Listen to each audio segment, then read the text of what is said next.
Makanya kemarin saya misalnya menyampaikan ke Pak Wali Kota, Jalan Lingkar Selatan ini kalau memang membebani APBD Kota Cilegon, naikkan statusnya jadi daerah provinsi. Ya. Gitu. Ini salah satunya maksud saya. Ya, sempat perdebatan itu ya. Maksud saya biar uang yang dari provinsi itu, pembenaran ngebenerin jalan itu bisa pakai anggaran provinsi biar nanti uang yang masuk ke Cilegon lebih banyak lagi karena ada tanggung jawab provinsi ini. Itu sudah ada progresnya belum bentuk?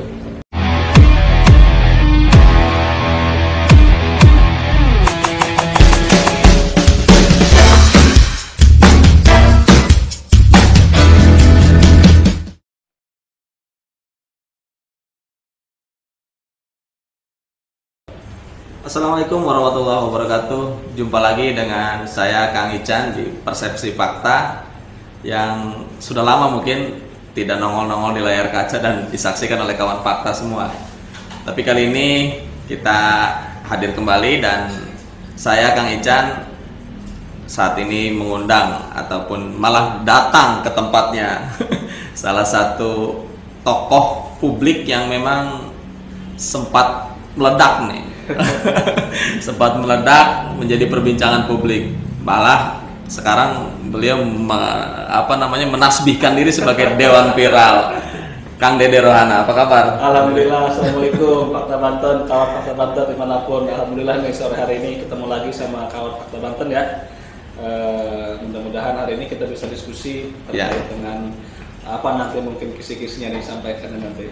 Jadi sekarang masih viral atau udah nggak viral nih kan? Sekarang saya masih dewan viral. Jadi sekarang saya hikmah dari kejadian yang waktu itu ya akhirnya tadi menasbihkan saya sudah identitas saya sekarang jadi dewan viral. Dewan dimanapun juga masyarakat pun menyebutnya dewan viral sudah terlanjur jadi viral ini. Tapi yang pasti viral ini bakal mengabdikan dirinya untuk hal-hal yang buat publik lebih positif ya. Betul. Saya lebih aktif lah di khususnya di media sosial ya terkait dengan kegiatan. Tinggal nanti mungkin yang belum realisasi adalah bentuk tim kreatifnya. Ini kemarin sempat teman-teman ada yang nawarin ya. Cuman belum saya respon nih. Memang harus ada tim kreatif supaya terus viral. Yang sekarang masih sering di-update di media sosial, hal-hal apa biasanya? Saya lihat masyarakat itu lebih senang pertama daripada kegiatan ya. Daripada kegiatan yang diupload, masyarakat nggak senang tentang kegiatan karena standar ya. Nah, mereka itu lebih senang tentang kegiatan keluarga ya, tentang lucu-lucuan. Gitu. Kalaupun kegiatan masyarakat yang kira-kira menyentuh hati.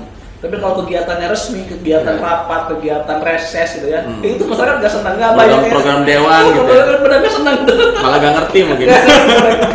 Yang like jarang, yang nonton jarang. Tapi kalau yang sifatnya humanisme, yang sifatnya romantisme ya, yang sifatnya kepedulian itu masih oke. Tapi memang efektif ya media sosial sekarang untuk mendekatkan ya sebagai pejabat publik dengan. Betul. Karena masyarakat. Banyak keterbatasan tadi, apalagi di pandemi kan kita jarang ketemu ya, mau ketemu juga sibuk. Dengan adanya medsos mereka bisa seolah-olah kita ketemu. Waktu mungkin sehari berapa jam ya, walaupun spot-spot waktu ya. Kalau lagi nganggur ya saya buka, saya balas langsung. Nah, itu kan bagian dari komunikasi ya dengan masyarakat dan konstituen. Kalau ketemu langsung kan susah. Ya, kawan fakta. Jadi kalau dewan viral tentu pasti tahu ya, yang namanya dewan itu adalah wakil rakyat. Jadi Kang Dede Rohana ini mungkin nggak perlu banyak dijelaskan lagi bagi kawan fakta yang Cilegon, Serang atau Provinsi Banten pasti sudah hafal. Kang Dede ini sekarang duduk di anggota DPRD Provinsi Banten. Komisi 4 ya? Komisi 4 dan dari fraksi PAN tentunya ya. Sudah berjalan 3 tahun? 2 tahun ya? 2 tahun lebih. 2 tahun September lebih. Ini pas 2 tahun lebih dikit ya. Dan tentu sudah banyak yang disuarakan oleh Pak Dewan itu. Jadi saya sejak dari Dewan itu berkomitmen kalau Dewan itu kan memang dibayar oleh masyarakat itu untuk ngomong ya, untuk bersuara. Jadi saya memang hampir setiap rapat kalau saya nggak ngomong merasa rugi. Jadi ya ngomong apapun itu, baik yang kemarin disampaikan oleh masyarakat aspirasi maupun pemikiran-pemikiran yang ada di kepala saya ya saya sampaikan. Jadi pokoknya saya ngerasa setiap kali rapat kalau saya nggak ngomong saya rugi. Jadi saya harus ngomong apapun itu harus saya ngomong. Selain di Komisi 4 juga di infonya di Badan Anggaran. Ya, saya di Badan Anggaran, apalagi Badan Anggaran ini kan panggung sebenarnya ya. Tempatnya memang anggota Dewan ini bagaimana dia bisa ngawasin, bisa plotting, Menyusun, bisa menyusun, bisa mengarahkan. Jadi ya. hal-hal yang diharapkan masyarakat tuh untuk bicara kebutuhan anggarannya lewat Pak Dewan. Betul. Jadi kebetulan memang dari 3 orang di DPRD Provinsi Banten Dapil Cilegon ya, kebetulan saya sendiri di Badan Anggaran. Jadi saya nggak ada partnernya kalau ngomongin Cilegon. Dari Cilegon ini. Kalau teman-teman yang lain kan bisa barengan mereka tuh ya, keroyokan lah kalau mau targetnya di kabupaten di dapil dia apa ya, mereka bisa keroyokan minta bantuan yang lain. Kalau saya sendiri. Tapi ada positifnya, jadi kalau saya ngomong gak ada yang membantah karena saya sendiri. Karena aspirasi sendirian. Jangan-jangan karena kasihan apa gimana? Tapi sejauh ini perjuangan atau aspirasi Pak Dewan yang disampaikan lewat mekanisme rapat-rapat di Badan Anggaran, rapat di DPRD didengar juga oleh. Alhamdulillah dengar. Ini kita misalnya dari sisi infrastruktur ya, banyak sekali fasilitas umum ya, khususnya di lingkungan kumuh ya, kita dorong. Itu kebetulan komisi 4. Jadi kita dorong yang dulu misalnya perumahan yang gang-gang itu nggak bisa disentuh sama provinsi. Alhamdulillah sejak saya jadi anggota DPR Provinsi Banten banyak program-program kedua.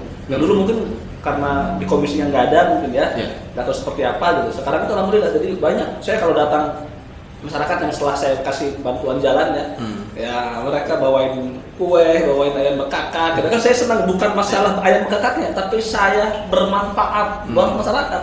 Saya bilang kalau saya nyumbang uang sendiri paling 1.000, 2.000, 5.000, tapi kalau pakai duit APBD kan bisa nyumbang 100 juta, 200 juta saya bilang. Tapi masyarakat tahu bahwa program itu yang bawain Pak Dewan sih. Aspirasi. Cuma kadang-kadang ada juga mereka yang keceplosan. Ini proyek Dewan, ini ada juga.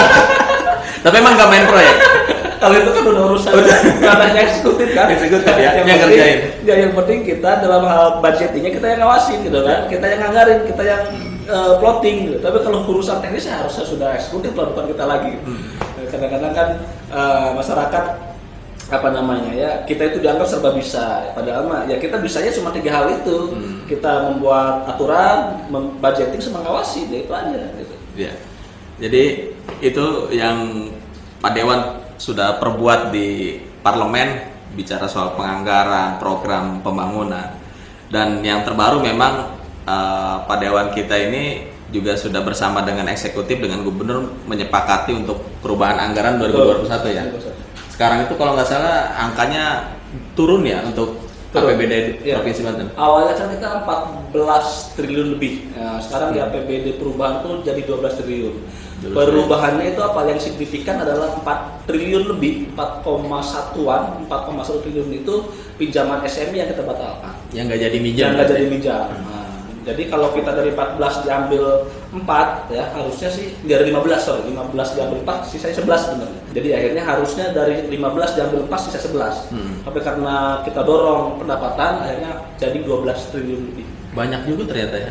Yang masih bisa kita dorong karena masih konsumsi bisa, masyarakat masih oke. Potensi untuk ditingkatkan di Provinsi Banten. Karena kita lihat memang stimulus dari pemerintah pusat juga terkait dengan pajak kendaraan bermotor ya. Ada itu dilakukan, akhirnya memang ada progres penjualan mobil itu pajak ya. Termasuk merokok memang nggak turun ternyata. Pandemi ini nggak menurunkan perokok di Banten. Itu malah meningkatkan produktivitas. Karena dia nggak kemana-mana, ngerokok aja kerjaannya. Rokok itu kan pajak kita. Malah kalau menurut BPS penyumbang kemiskinan salah satunya rokok. Kenapa ya? Kalau di Banten jadi penyumbang pembangunan salah satunya perokok. Tapi dari anggaran APBD yang kemarin disampaikan oleh Pak WH, Gubernur Banten kita itu di hadapan Pak Jokowi, ternyata realisasinya baru 48%. Betul. Untuk belanja dan kalau pendapatannya sudah lumayan 65%. Kira-kira dalam rentang waktu yang tinggal 2-3 bulan lagi lah ya, kekejar nggak ini untuk? Kita yakin kalaupun nggak 100%, memang kekejar 100% nggak mungkin ya. Tapi minimal mendekati lah, mungkin 95-97. Memang serapan anggaran terlambat itu gara-gara salah satunya pinjaman SME itu. Kenapa? Karena awalnya Pak Gubernur ketika mendapatkan pinjaman SME kan kita dorong. Ketika pas ada 1-2 lelang, akhirnya nggak jadi dari sananya. Uangnya nggak jadi. Gara-gara itu akhirnya semua dinas stop dulu tuh. Ini khawatir dicoret nggak ada duitnya gitu. Akhirnya itu membuat peserapan anggaran agak terlambat, agak tertinggal ya, karena belum ada kepastian. Baru dicoretnya di APBD perubahan. Kalau lihat postur anggaran juga, Pak WH menjelaskan bahwa postur anggaran untuk infrastruktur pembangunan 25% dari APBD. Kalau Cilegon sendiri, bicara dapil Pak Dewan, dari 25% pembangunan itu berapa yang masuk ke Cilegon ini? Cilegon nggak banyak. Kemarin dari total 12 triliun itu cuma 250 miliar total ya. Total APBD provinsi yang digunakan di Cilegon. Untuk Cilegon. Tapi dengan berbagai program, termasuk DSMA dan lain-lain sebagainya. Total kan jadi di kita ada data tuh dari total 12 itu larinya kemana-mana aja kan? Kecil. Karena kota kecil salah satunya misalnya tanggung jawab provinsi di Cilegon ini agak sedikit gitu, dibanding dengan yang lain. Jumlah wilayah, Mas. Selain dari jumlah wilayah, misalnya saya kasih contoh, kayak jalan dan provinsi. Dan provinsi itu ada 760 km. Cilegon cuma 3,2, berarti kan 0,5%. Ruasnya kecil di Cilegon ya? Iya. Sedikit sekali. Banyak jalan Soalnya, nasional berarti. Kalau kita hitung dari jumlah penduduk misalnya, kita itu kan 4%. Dari jumlah total provinsi. Kalau kita luas wilayah, kita juga sekitaran antara 5%-an dari total Banten dengan Cilegon, nggak nyampe 0,5 lah. Jalan provinsi 0,5. Artinya kalau anggaran belanja jalan itu 1 triliun misalnya, Cilegon cuma kebagian 0,5, cuma kebagian berapa puluh menit kira-kira seperti itu. Tapi kalau yang sifatnya SMA, SMK, peningkatan kan, SDM, pendidikan, formatnya memang sama sesuai dengan jumlah orang. Kalau kabupaten ini orangnya banyak, tentu SMA, SMK-nya banyak, gitu ya. Tapi kalau jalan nggak ada. Makanya kemarin saya misalnya menyampaikan ke Pak Wali Kota, Jalan Lingkar Selatan ini kalau memang membebani APBD Kota Cilegon, naikkan statusnya jadi daerah provinsi. Gitu. Ini salah satunya maksud saya. Sempat perdebatan itu ya. Maksud saya biar uang yang dari provinsi itu ngebenerin jalan itu bisa pakai anggaran provinsi, biar nanti uang yang masuk ke Cilegon lebih banyak lagi karena ada tanggung jawab provinsi sini. Itu sudah ada progresnya belum untuk penyerahan JLS ke provinsi? Kalau kita sih tunggu ya. Cuman informasi terakhir karena banyak perdebatan, Pak Wali Kota karena masih baru nggak mau nyari-nyari perdebatan kira-kira gitulah daripada polemik berkepanjangan. Terakhir saya tanya ya masih dia mungkin masih bimbang, kemungkinan belum diajuin. Saya tanya belum diajuin. Sebenarnya kalau menurut saya, hemat saya, harusnya itu dari provinsi ya. Banyak lagi selain jalan itu, misalnya jalan-jalan yang bisa digeser, bisa saja misalnya jalan dari mana Matahari ke Bojonegara ya, itu kan juga harusnya sudah layak ya. Tapi ya tergantung ada goodwill kan dari pemerintah kotanya. Mungkin pemerintah kotanya merasa banyak uangnya mungkin. Buktinya kalau banyak uang, ya sekarang pembangunan Cilegon saya yakin pasti bakal terkoreksi, ya, pasti bakal lebih melambat ketimbang periode yang lalu. Kenapa? Kita lihat APBD Cilegon turun 200 miliar gara-gara COVID. Nah, terus sekarang banyak program-program baru Pak Wali Kota itu yang banyak menyerap uang anggaran banyak. Sudah GLU masih terbengkalai, Lingkar Selatan sekarang diperbaiki, cuma nggak banyak titik-titiknya. Saya yakin sebelum tahun depan sudah banyak lagi titik yang rusak. Harusnya berbagi gitu ya. Sebenarnya berarti memang pemerintah kota membutuhkan Pak Dewan seharusnya. Harusnya membutuhkan provinsi kan untuk mendukung pembangunan supaya lebih harusnya sinergi ya. Harusnya memang pemerintah kota itu harus sinergi. Wajar karena pemerintah provinsi kan keterwakilan pemerintah pusat yang ada di daerah. Jadi ibaratnya ya orang wali kota juga dilantiknya sama pemerintah provinsi sama gubernur, berarti kan harusnya sinergi sama kita kan. Gubernur partner kita kan gitu. Yang bisa mengawasi gubernur ya kita gitu. Nah, ini kalau saya kira mudah-mudahan belum terlambat ya Pak Wali Kota harusnya bersinergi dengan kita supaya banyak kegiatan-kegiatan provinsi yang bisa kita arahkan ke Cilegon dan yang akan menikmati, yang akan merasakan manfaatnya tentu masyarakat Cilegon. Karena memangnya anggaran pembangunan itu akan turun kalau asetnya itu adalah di bawah kewenangan provinsi. Betul. Kalau bukan di kewenangan provinsi nggak bisa. Paling bisanya tadi bantuan keuangan. Bantuan keuangan terbatas ya. Bantuan keuangan itu terbatas dan itu juga kan ya tentu butuh pengawalan ya karena tiap masing-masing daerah pada ingin memberikan bantuan ke daerahnya masing-masing. Cilegon dapat berapa tahun? 20 miliar. 20 miliar. Nah, yang sempat tadi awalnya mau kita plotting 30 miliar itu. Berubah, ada perubahan. Ada perubahan karena dinamika saya kira ya. Dinamika tentu ini juga harusnya menjadi catatan bagaimana ada komunikasi yang baik tentunya ya harus kita perbaiki. Dari catatan ya mudah-mudahan ke depan bisa ditingkatkan, apalagi Cilegon memang lagi gencar-gencarnya membangun ya. Salah satunya Jalan Lingkar Utara, termasuk Jalan Lingkar Selatan ini. Bayangkan Anyer itu kalau nggak ada Jalan Lingkar Selatan, Wah, dari mulai keluar tol Cilegon Timur, Cilegon Barat udah macet tuh. Karena kan macetnya, sekarang macetnya cuma di pintu Lingkar Selatan di Ciwandan. Coba kalau Lingkar Selatan nggak ada, mungkin macet dari pintu tol. Ini kan manfaatnya menurut saya bukan hanya untuk Cilegon, manfaatnya banyak juga untuk masyarakat yang ke Anyer. Akses ini udah jadi kebutuhan lintas sebenarnya. Maksud saya gitu, karena ini sudah jadi jalan lintas, harusnya serahkanlah, naikkan ke provinsi statusnya, biar penganggarannya lebih kontrol gitu ya. Tinggal mumpung saya komisi 4, kan enak ngomongnya. Betul. Pak Gubernurnya bisa saja nolak, nggak mau lah ngebanyak-banyakin beban ke gubernur kan, karena kita di komisi 4 kan Pak Gubernur, kan saya bisa lobby, bisa komunikasi politik. Kalau berpikiran misalnya penyerahan aset, peningkatan status itu keputusan di gubernur, betul. Tapi kan ada dinamika politik di situ. Bagaimana kita bisa dorong? Yang gubernur tadinya nggak mau ya mau. Gitu. Jadi itu kawan fakta, ternyata Cilegon ini hanya ada satu dewan yang masuk ke badan anggaran dan serius memasukkan aspirasi pembangunan di DPRD, karena yang memang ada 3 orang anggota DPRD dari Dapil Kota Cilegon, tapi yang 2 ternyata tidak masuk di badan anggaran. Dan Kang Dede Rohan ini yang terus bersuara soal pembangunan di Kota Cilegon lewat anggaran APBD Provinsi Banten. Ya, jadi itu tadi ya Kang Dewan ya. Kalau soal yang lagi terbaru ini kan bicara infrastruktur banjir nih, penanggulangan banjir di Provinsi Banten lagi marak juga beberapa kasus, termasuk di Cilegon. Di APBD perubahan kita atau di APBD 2002 depan itu nanti ada fokus apa di penanganan infrastruktur? Untuk penanganan banjir lebih banyak kewenangannya ada di kabupaten kota.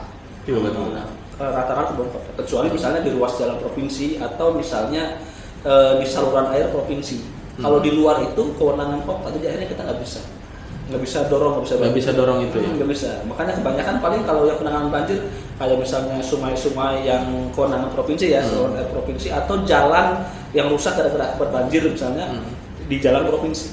Kalau bukan situ nggak ada, kita nggak bisa melakukan hal lain-lain. Tapi eksekutifnya cukup lambat juga, kayak yang kasus jembatan Ciberang. Betul. Itu kan udah hampir setahun lebih lah. Rencana kerja gubernur ya di RPJMD memang tidak menjadi fokus untuk penanganan banjir. Termasuk di Cilegon saya lihat belum Cilegon juga. Yang menjadi fokus itu sekarang pemerintah itu bagaimana membangun jalan. Rata-rata kabupaten kota yang lain termasuk provinsi itu bagaimana membangun jalan. Kenapa? Karena jalan itu menjadi sarana dan prasarana vital dan orang akan apa namanya? bisa menilai jalan, pembangunan sukses, itu sukses tidak suksesnya di jalan. Urusan banjir lainnya nomor 2. Nah ini sebenarnya goodwill tadi. Nah, saya kira ke depan provinsi Banten maupun Kota Cilegon bukan hanya jalan. Nah, tapi bagaimana misalnya kita sudah mulai fokus penanganan banjir. Banjir ini sebenarnya ruginya 2 kali gitu. Betul. Ya, selain misalnya merusak infrastruktur, tapi bagaimana potensi ya yang harusnya orang bisa kerja, bisa jalan, misalnya mobil ini 1 hari 2 hari gara-gara banjir bisa sekali. Ekonomi bisa lupa dan segala macam. Dia 2 kali selain infrastruktur yang kesempatan yang hilang. Dan Cilegon ini lagi juga terulang lagi kasus-kasus banjir ini. Saya yakin Cilegon ini sampai 2 tahun ke depan karena belum ada keberpihakan terhadap penanganan banjir. Mana ke depan saya berharap Cilegon maupun Banten itu pertama selain infrastruktur banjir. Berikutnya juga kita sudah mulai misalnya terkait dengan keindahan, yang sudah fokus tuh ya penataan taman-taman kota supaya masyarakatnya bahagia ya. Dari sisi-sisi yang lain, dari keindahan kota ya, dari kebahagiaan penduduknya itu yang belum terlihat. Kalau anggaran itu turunnya lewat infrastruktur yang dikuasai atau asetnya milik provinsi, kalau memang nggak ada aset provinsi di situ, berarti harus aktif eksekutif dari pemerintah kota kabupatennya yang mengusulkan. Harus aktif, harus mengusulkan dan ya harus ada, wajar lah saya kira harus ada komunikasi intens, ya mungkin disebut kata lobby lah kira-kira gitu ya. Lobby dalam tanda positif maksudnya kan bagaimana bisa meyakinkan kepada pemerintah provinsi bahwa ini bukan hanya kepentingan kota, tapi kepentingan provinsi, tapi kepentingan kabupaten kota lainnya juga. Ya. Kalau soal lainnya Pak Dewan yang kasus-kasus sosialnya pasca banjir memang bukan menjadi domain provinsi. Misalkan di beberapa kasus bencana kan seperti di Pandeglang, tsunami, terus longsor di Cipanas. ini kan masih menyisakan persoalan. Mereka sampai saat ini berada di hunian sementara yang sudah 2 tahun lebih bahkan nggak selesai. APBD nggak bisa masuk ke sana. Jadi gini, dalam bencana itu ada kriteria. Bencana itu ada bencana lokal ya, bencana kabupaten kota, di level kabupaten kota, ada bencana level provinsi, ada bencana nasional. Kalau bencananya bencana dianggap bencana nasional, maka APBD kota, provinsi sama pusat bisa berbarengan. Kalau dan lebih fokus ya APBN pusat tuh kalau bencana nasional. Kalau APBN kalau bencana lokal, Cilegon, banjir Cilegon misalnya, ya provinsi mungkin cuma sekedar bantu, tidak punya kewajiban. Karena dinyatakan sebagai bencana provinsi ada kriterianya. Ya, misalnya dia memang dari akibatnya memang sampai ke beberapa kabupaten kota, dan kabupaten kota menyatakan tidak sanggup lagi dengan bencana ini. Dan misalnya kayak kemarin bencana tsunami. Nah, itu sudah dianggap kemarin tuh sudah dianggap bencana nasional ya, makanya turun bantuan. Ada misalnya bencana provinsi, kita dalam waktu dekat ini memang kemarin ya memang belum ada tuh. Nah, kalau ada status bantuan bencana provinsi, maka anggaran APBD provinsi akan lebih banyak lagi turun. Kayak gitu. Tadi memang butuh jemput bola juga mungkin ya, pemerintah kabupaten kotanya, termasuk provinsi juga. Dewan nggak berperan untuk mendorong terus eksekutif supaya. Jadi negara kita kan negara demokrasi. Jadi saluran usulan pembangunan banyak. Ya, apa salurannya? Salurannya melalui usulan dari dinas ya. Bisa jadi dinas itu dapat dari mana? Dapat dari musrembang. Ya, musrembang. Ada lagi misalnya melalui saluran aspirasi ke anggota dewan. Nanti titik temunya di mana? Titik temunya itu nanti di APBD. APBD itu kami anggota dewan mewakili masyarakat. Gitu kan? Diskusi di situ, membuat anggaran bersama dengan eksekutif. Eksekutif itu dengan program-program yang sudah disusun, termasuk program-program yang disusun mulai dari musrembang kel, musrembang des, musrembang kecamatan, musrembang kabupaten kota. Jadi ada titik temu di situ. Jadi kalau usul sampai gitu, lobbynya dinas saja. Ya enggak juga, dinas juga harus, dewan juga harus, karena di sana ada titik temu, ada simpul pembangunan itu di sana. Simpul APBD itu ya ada di situ usulannya masyarakat lewat dewan, atau usulan masyarakat melalui pemerintah. Ya. Jadi itu kawan fakta bahwa ternyata dinamika politik juga berpengaruh terhadap pengambilan keputusan ya baik di dewan maupun eksekutif, terutama dalam hal penyusunan APBD. Dan ini tentunya butuh kreativitas dan juga kepedulian dari ya masing-masing stakeholder ya, terutama juga karena anggota dewan kita di Cilegon satu ini lagi-lagi ternyata cuma ada satu yang memperjuangkan aspirasi di Badan Anggaran di DPRD Provinsi Banten. Kembali lagi kita Pak Dewan, kalau soal Kota Cilegon, Pak Dewan juga di Komisi 4 di bidang pendidikan mau membidangi? Enggak, Komisi 4 itu pembangunan sama infrastruktur sama lingkungan. Tapi kemarin bersuara soal kasus di SMA 5. Oh iya. Jadi kalau kita bicaranya di komisi, sektor komisi ya, saya di infrastruktur sama lingkungan. Tapi kalau berbicara dapil bebas. Yang penting aspirasi masyarakat Cilegon. Kalau berbicara dapil ya, misalnya ini kan dapil Cilegon, mau berbicara tentang kesehatan, mau berbicara tentang pendidikan atau hal lainnya yang berkaitan dengan dapil saya bisa suarakan. Apalagi misalnya saya di komisi di ketua fraksi. Anggota saya di seluruh komisi ada, jadi boleh. Karena makanya kalau di sini misalnya Cilegon nih, aspirasi apapun misalkan Cilegon boleh tampung. Ya kemarin SMA 5 kasus pungutan untuk pembangunan gedung katanya, emang masih kurang uang dari APBD provinsi untuk bangun gedung SMA. Jadi memang ada nomenklatur ya yang memang tidak diperbolehkan itu membangun jadi pembebasan lahan lain lagi ya anggarannya. Membangun itu peningkatan, jadi ada anggarannya peningkatan. Nggak ada anggaran buat beton awal. Nah ini memang yang kemarin saya rapat juga di Badan Anggaran, itu kan hal-hal kayak gitu bisa dibahas di Badan Anggaran. Kalau Badan Anggaran kan lintas komisi di sini. Lintas komisi, lintas fraksi, lintas dapil semua dipahami. Kebutuhannya apa gitu? Kebutuhan apa? Karena ujungnya kan bagaimana anggaran itu bisa Nah kita minta juga ke Sekda ya supaya mengusulkan ke pemerintah pusat supaya mata anggaran ini harusnya ada gitu. Nah, akhirnya kemarin itu kasusnya di SMA 5, mungkin di tempat-tempat lain juga bisa jadi kayak gitu ya. Dia dapat bantuan dari provinsi tahun ini nih, ya APBD perubahan dapat dari SMA 5 ya untuk pembangunan. Kalau usah 4 ruang kelas. Nah ternyata dia Karena tidak ada, sudah tahu tidak ada anggaran dari provinsi, dia menyiapkan dak itu. Ngedak itu akhirnya dia minta bantuan, walaupun sebenarnya nggak boleh minta bantuan, harusnya menerima bantuan boleh. Nah akhirnya kemarin saya sampaikan kalau meminta bantuan jangan, tapi kalau ada partisipasi dari masyarakat dan orang tua boleh, tapi kalau meminta jangan. Nah kemarin diperbaiki sama mereka, jangan minta, tapi sifatnya kita ngobrol, diskusi, misalnya ini kita punya kebutuhan, ada yang mau bantu nggak? Boleh, tapi kalau dipanggil kamu mau bantu nggak? Kalau kamu nggak bantu nanti anak kamu misalnya jurusannya agak sesuai dengan keinginan, nah ya kayak gitu nggak boleh. Ada pemaksaan. Ada pemaksaan.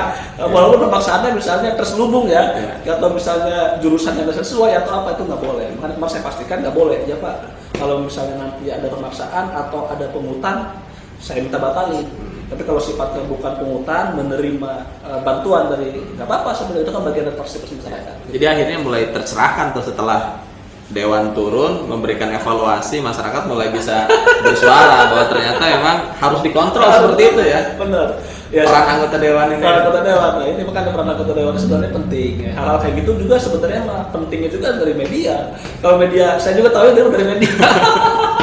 Kalau media nggak informasi ke saya, nggak menyampaikan ke saya nggak tahu konsep kayak gitu. Makanya mudah-mudahan dengan adanya era digitalisasi ini, di mana masyarakat informasi apapun bisa langsung nyebar ya. Nah kan saluran-saluran itu banyak, bisa kabupaten, bisa ke Dewan Kota kalau urusan kewenangan kota. Kalau kewenangan provinsi ya bisa ke Dewan Provinsi. Insya Allah sama yang kewenangan provinsi kita bisa tengahi. Kemarin saya panggil juga kepala dinas, saya telepon kepala dinas provinsi ya, pendidikan ya, pada planning saya sampaikan gini.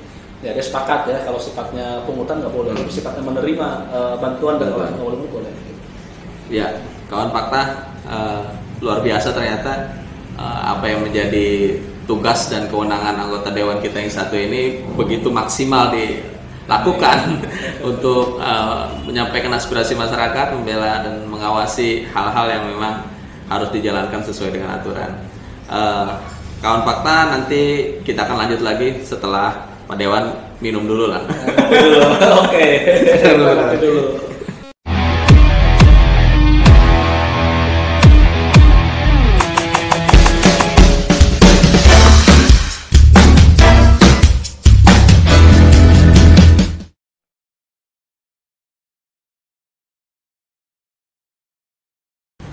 Oke, kawan fakta, kembali lagi dengan bincang-bincang kita bersama anggota Dewan viral Kang Dede Rohana Putra yang masih segar nih meskipun sudah beraktivitas kemana-kemana, bahkan rapat di Dewan sudah cukup tegang kayaknya mungkin.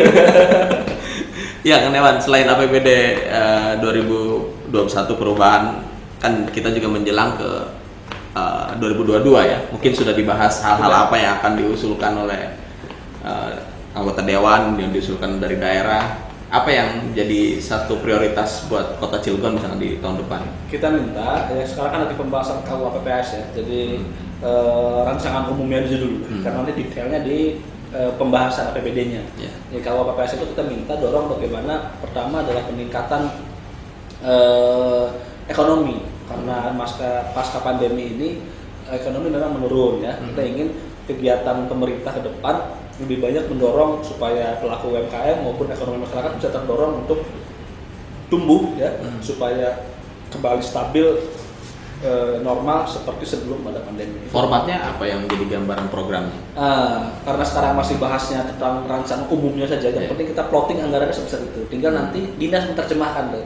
Nah, kalau usulan-usulan dari kita sih, misalnya bagaimana produk UMKM ini bisa difasilitasi atau kegiatan-kegiatan pemerintah lebih banyak mendorong menggunakan barang-barang dari lokal, termasuk misalnya tenaga-tenaga lokal.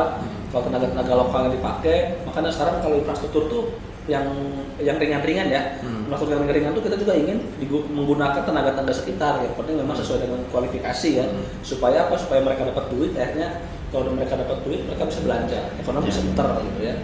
Itu. Terus kedua kita juga minta bagaimana peningkatan SDM, ini juga penting ya. Peningkatan SDM ini karena hasil data terakhir ini memang pengangguran makin cukup banyak. Gara-gara COVID banyak juga PHK di mana-mana. Kita minta yang nganggur maupun yang kena PHK ini didorong supaya mendapatkan pelatihan supaya dia nanti bisa membuka usaha maupun kegiatan-kegiatan yang sifatnya bisa mendatangkan uang buat dia ya. Tidak perlu lagi misalnya nyari kerja karena kondisi lagi sulit. Nah, dua hal itu yang menjadi penting ya, termasuk kalau infrastruktur udah pasti karena melanjutkan program-program yang 2021. Banyak di 2021 ini kegiatan-kegiatan yang nilainya besar, anggarannya nggak ada, tapi sudah terlanjur dilaksanakan. Akhirnya kemarin kita hutang berarti. Jadi kegiatannya jadi multi years. Ya. Yang tadi harus selesaikan di tahun akhirnya boleh lanjut gitu. Misalnya kayak stadion, jalan dogeng, ya, banyak beberapa jalan yang kegiatan infrastruktur yang besar nilainya itu. Nah, kita jadi lanjutkan sampai tahun depan. Tapi tahun ini tetap SPP udah jalan. Targetnya tahun ini selesai. Gara-gara nggak jadi, kita jadi statusnya udah kita rubah menjadi statusnya multi years. Akhirnya kontraknya pun sudah diperbaiki sudah di adendum ya, namanya sudah di adendum sama pihak ketiga itu yang melaksanakan. Nah, ini juga bagian dari rencana untuk 2022. Sekolah di provinsi, betul, di kota Cilegon, betul, tingkat SMA. Kita itu sebenarnya seprovinsi Banten itu banyak mendorong penambahan sekolah. Selain menambah ruang kelas baru ya, kita juga nambah sekolah baru di Banten ya, termasuk Cilegon kita dorong karena Cilegon di daerah industri ya. Daerah industri kita lihat serapan industri terhadap masyarakat lokal, masyarakat Cilegon maksud saya masih agak kurang. Walaupun banyak faktor memang, tapi salah satunya kita lihat harus ada ketersediaan skill di masyarakat Cilegon. Artinya apa? Supaya lulusan Cilegon itu sesuai dengan kebutuhan industri. Gitu. Kalau mau kita paksa apapun juga industri nggak bisa nyerap masyarakat Cilegon kalau keahliannya, pendidikannya tidak sesuai dengan nggak linear. Maka untuk itu salah satunya adalah SMK ya. Kita ingin misalnya sekarang SMK 1 udah bagus, SMK 2 udah serapannya udah bagus tuh. Kuotanya juga udah meledak terus.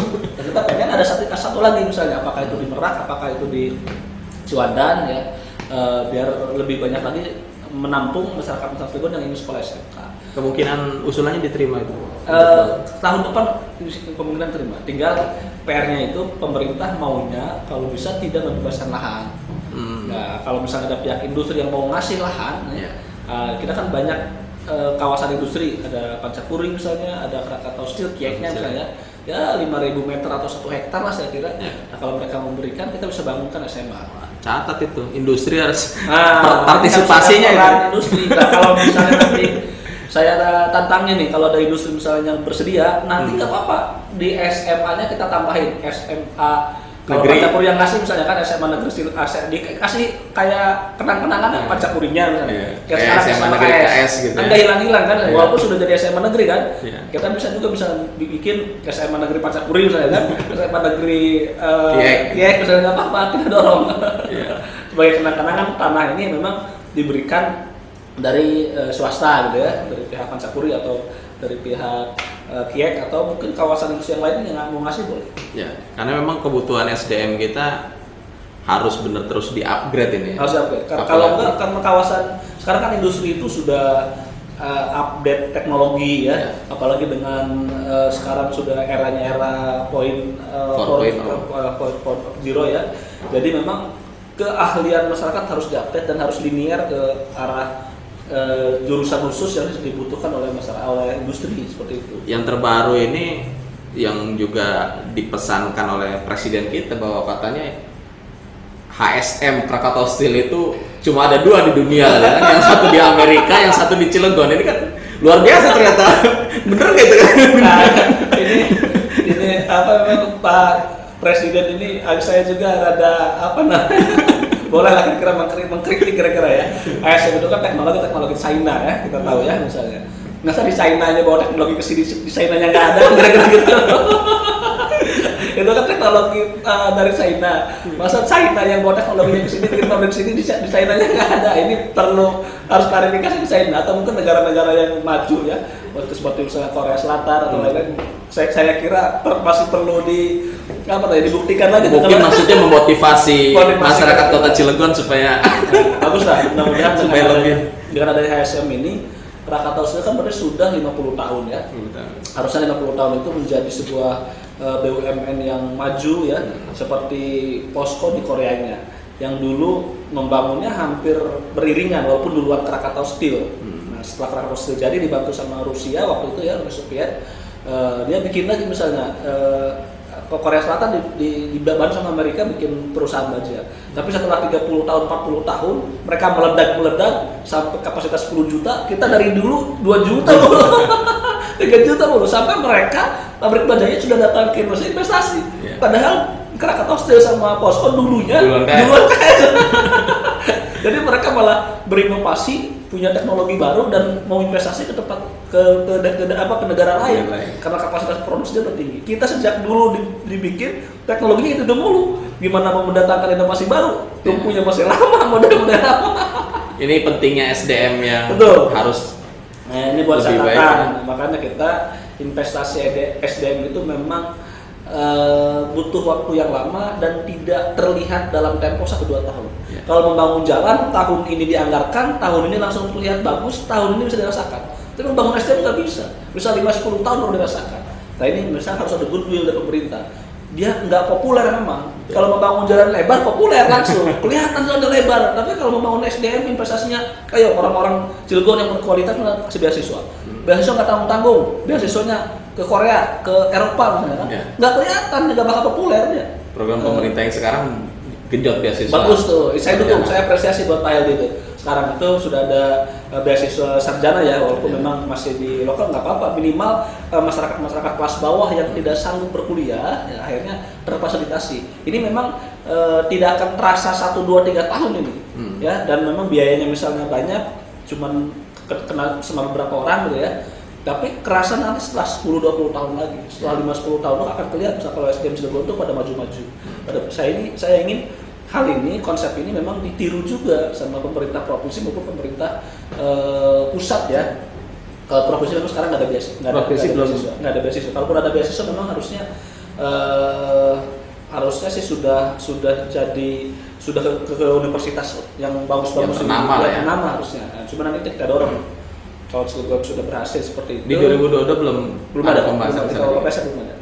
Nanti bisa juga kita sisipkan di APBD-nya karena pembahasan APBD-nya belum. APBD 2022 kan nanti setelah kalau PPS beres bulan depan sudah kita bahas. Nah ini juga saya dapat ide nih, mumpung gara-gara ngobrol sama kawan Banten sama kawan Fakta Banten, kepikiran benar juga tuh. Nanti kita di APBD perubahan kita dorong, APBD murni tahun 2022 kita dorong supaya ada beasiswa dari pemerintah provinsi untuk masyarakat yang tidak mampu tapi prestasi, punya keinginan pendidikan kalau tinggi. Dia tidak mampu tapi dianya sendiri mentalnya memang nggak mau maju ya mohon maaf misalnya pas-pasan kira-kira ya pemikirannya dan sebagainya ya mungkin agak repot. Tinggal kalau ada kesempatannya kita dorong masyarakat supaya dia mau berjuang, mau berubah diri, mau berubah nasib dengan fasilitas dari pemerintah. Ya kawan Fakta, apalagi tahun depan ini ternyata kita juga akan digempur investasi di kota Cilegon ini. Misalkan Chandra Asri 2 ya kan, terus juga ada Posko sama Lotte kan mulai turun ya. Posko dia kemarin informasinya 50. Memang Posko itu rencana awal kan memang tahap 2 ya. Tahap 2 itu harusnya sih di 2 tahun yang lalu sudah mulai. Tapi karena waktu itu bisnis baja memang agak kurang bagus ya untuk di Indonesia maupun di dunia, jadi dia akan nunda-nunda. Ternyata di 2020 kena Covid, akhirnya makin nunda lagi. Sekarang ini ada bagus, jadi harga baja itu di dunia naik, mulai menggeliat. Ini naiknya sebenarnya bukan karena kekurangan pasok, karena Covid. Iya, jadi akhirnya biaya logistik baja dari luar negeri masuk ke kita itu mahal, lebih tinggi karena sekarang biaya sewa kapal mahal karena itu harus dikit-dikit harus karantina, harus rapid dan segala macam. Nah ini saya baca sebenarnya bukan karena permintaannya banyak, supply-nya kurang, bukan, tapi karena itu. Nah, makanya ini kesempatan KS harusnya karena dia dalam negeri nggak perlu lagi banyak biaya-biaya seperti yang diimpor ke kita ya. Harusnya jadi raja di negara kita. Tapi apa yang harus dipersiapkan oleh masyarakat Cilegon sendiri, masyarakat Banten untuk menyambut investasi ini kira-kira? Saya kira tadi pertama adalah bagaimana supaya masyarakat kita SDM-nya mumpuni ya. Masyarakat kita itu kalau SDM-nya cukup ya tinggal nanti kesempatan itu bisa dibuka oleh pemerintah ya. Selain itu saya kira masyarakatnya juga harus welcome. Investasi itu memang jangan, mohon maaf ya, kesannya misalnya jangan dipersulit. Yang penting mereka ada keberpihakan ke kita. Kalau tidak ada berpihakan baru kita diskusi. Jadi kita harus welcome ke mereka karena memang mau nggak mau kita butuh mereka, kita butuh investasi. Jika kita persiapkan masyarakatnya, kita kompak, kita siapkan diri, termasuk para pengusahanya nih. Para pengusaha ini harus meningkatkan kemampuan, meningkatkan baik kemampuan keahlian maupun permodalan ya dan sebagainya. Saya kira ini penting. Ya, teman-teman pengusahanya juga baru mainnya masih main-main rese. Mudah-mudahan kalau sudah meningkat, saya lihat di Cilegon sudah banyak lah pengusaha-pengusaha profesional ya, sudah mulai meningkatkan kemampuan, mengupgrade pengetahuannya, keahliannya maupun permodalannya, sistem dan lain sebagainya. Mudah-mudahan ini menjadi berkah ya buat masyarakat Cilegon dan Banten. Peningkatan ekonomi kalau ada investasi yang besar-besar. Oke, kawan fakta. Kalau terakhir kita ngomongin tentang peningkatan kualitas pengusaha, karena memang background Kang Dede Rohana ini sebelum menjadi anggota DPRD, beliau pengusaha sukses juga. Bahkan menasbihkan diri juga pengusaha nasional. Mungkin nanti setelah beres anggota DPRD mau kembali lagi jadi pengusaha gitu atau mau meningkat status yang lain. Tapi yang jelas itu tadi seperti pesan Kang Dewan tadi bahwa kualitas SDM kita harus terus ditingkatkan untuk menyambut kemajuan ini ya ke depannya. Sudah panjang juga kita bicara. Terima kasih banyak. Memang kalau diskusi sama kawan fakta nggak kasar. Terima kasih banyak ini. Dewan atas perjumpaannya. Mudah-mudahan nanti di lain kesempatan diskusinya bisa banyak, bisa memberikan pencerahan dan maupun pengalaman-pengalaman maupun ide ya dari kita buat masyarakat ya, ataupun dari banyak juga hasil diskusi ini juga banyak masukan. Siap. Saya kira informasi dari Kang Ican ya bisa nanti kita bawalah di rapat-rapat di Dewan. Terima kasih. Terima kasih juga nih karena sudah dijamu di tempatnya Kang Dewan di Cafe Janor. Nah, yang belum harus mampir ini. Yang belum ke Cafe Janor mampir di Cafe Janor. Kalau orang Serang kejauhan ke Janor Cilegon, Janor Serang. Oh, ada juga di Serang ya. Serang di Kaujon. Sudah 1 bulan kita buka. Ada juga di Janor Serang katanya. Nanti buka lagi di kota-kota lainnya. Insyaallah. Terima kasih Kang Dewan. Siap. Ya, terima kasih banyak. Kawan fakta, itu tadi perbincangan kita di Persepsi Fakta bersama saya Kang Ican dan Kang Dewan Dede Rohana Putra. Dewan Viral. Kita jumpa lagi di sesi berikutnya, di perjumpaan berikutnya, dan terima kasih. Assalamualaikum warahmatullahi wabarakatuh. Waalaikumsalam warahmatullahi wabarakatuh.